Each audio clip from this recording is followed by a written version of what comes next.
Hello à tous, j'espère que vous allez bien. Donc aujourd'hui, on vous retrouve pour un nouvel épisode des tips de Medstock. Et je suis accompagnée de Bartosz, Bonjour. Qui est VC chez Alven. Donc merci beaucoup d'être avec moi pour ce nouvel épisode. Merci de me recevoir.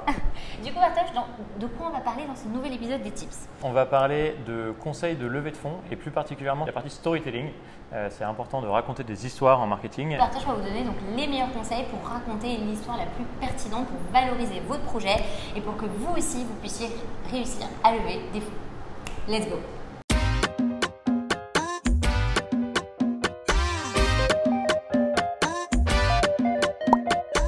Bonjour à tous, je m'appelle Bartosz, je suis VC dans un fonds qui s'appelle Alven.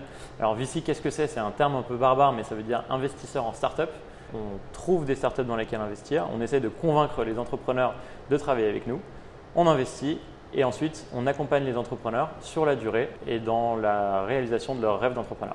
Aujourd'hui dans Medstock, on va parler des conseils de levée de fonds et pour une fois, on ne va pas parler de conseils tactiques mais plutôt de storytelling. Le storytelling, c'est important pour un entrepreneur parce que, comme vous le savez, en marketing, on achète des histoires et en particulier, c'est important de convaincre et d'emmener avec vous un VC pour qu'il ait envie de travailler avec vous et de se projeter dans la durée. Concrètement, dans le storytelling, on peut résumer ça en une phrase en tant qu'entrepreneur, c'est présenter la meilleure version possible de soi-même et de son projet à l'heure où on se parle. Alors, chaque mot est important dans cette phrase, on va les découper en 4 points. Premier point, soi-même. C'est important de présenter qui on est en tant qu'entrepreneur, pourquoi est-ce qu'on est unique, pourquoi est-ce qu'on fait ça, pourquoi est-ce que vous avez choisi cette idée plutôt que les milliards d'autres idées. Quelle est votre vision? Qu'est-ce que vous voulez accomplir? Ne pas se cacher, mais vraiment se présenter avec ses qualités, ses défauts, ses convictions, ses doutes. C'est tout ça qu'on va acheter, entre guillemets, en tant que VC. Et surtout, ne pas surjouer. Dans un sens, qui est le sens de la déférence, de trop vouloir être sympa avec nous, parce qu'en fait, on n'est pas là pour qu'on soit sympa avec nous, on est là pour être un business partner. Et à l'inverse, ne pas surjouer non plus dans le dédain et la mise en forme d'une relation de j'ai pas vraiment envie de te parler, j'ai pas envie de te présenter les choses, parce que c'est important de pouvoir construire une relation de confiance sur le long terme, parce qu'on va travailler pendant les 7, 8, 10 prochaines années. Deuxième point, la meilleure version possible. Parce que oui, certes, il faut être soi-même, mais ça demande quand même un peu de préparation.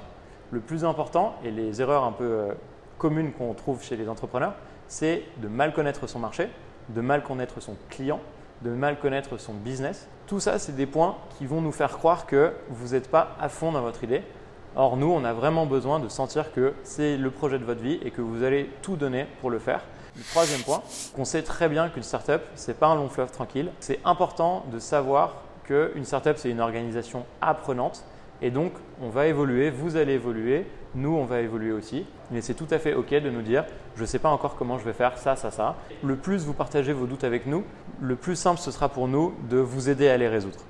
Et enfin, le quatrième point, c'est en fait le premier mot de la phrase qui est « présenter ». Parce que malgré tout ça, malgré le fait qu'effectivement, on vous demande d'être vous-même et de ne pas vous cacher, il y a quand même une dimension de présentation dans le sens où vous connaissez votre startup mieux que quiconque. Vous vivez jour et nuit votre startup. Nous, malheureusement, on a moins de temps et on a eu moins de temps et de contexte pour apprendre à connaître ça. Donc, il faut quand même faire aussi un effort d'évangélisation et de storytelling, justement, on y vient, sur ce que vous faites, pourquoi vous le faites, votre vision et comment vous allez y arriver. Donc, un point de storytelling qui est important et qui généralement fonctionne pas mal, c'est de nous emmener avec vous en 3 points. Le premier, c'est où est-ce que vous allez? Donc, votre vision. Qu'est-ce que vous voulez atteindre. Petit 2, quelles sont les grandes étapes pour y arriver? Donc ça demande de votre part une capacité de projection. Et enfin, le troisième point, en partant d'aujourd'hui, pourquoi est-ce que votre équipe est les mieux placés pour exécuter cette vision? Et donc ça, c'est ce qui vous rend unique, c'est votre avantage concurrentiel.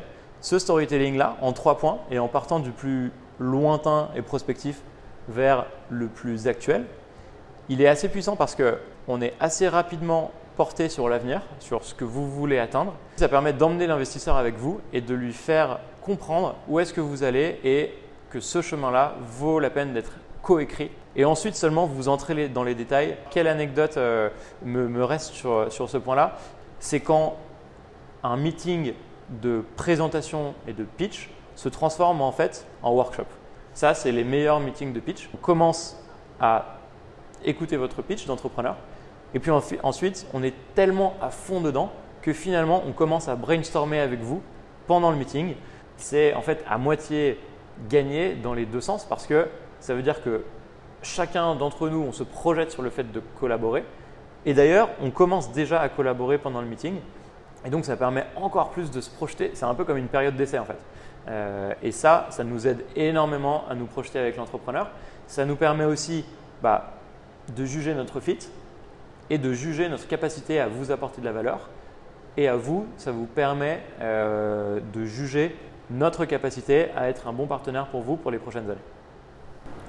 Du coup, j'espère que cet épisode des tips de Melstock vous a plu et que ces conseils vous ont été utiles. Merci encore Bartosz. Merci Mélanie. Et du coup, comme vous savez, chez Melstock, on a toujours une surprise et on veut vous aider donc, pour la communauté. Donc Bartosz a quelque chose à vous dire, donc let's go. Pour la communauté Melstock, ce qui est important pour nous, c'est de give back, de rendre à la communauté. Et donc, la manière dont on va le faire chez Alven, c'est qu'on va faire des office hours toutes les 6-8 semaines pour la communauté Melstock.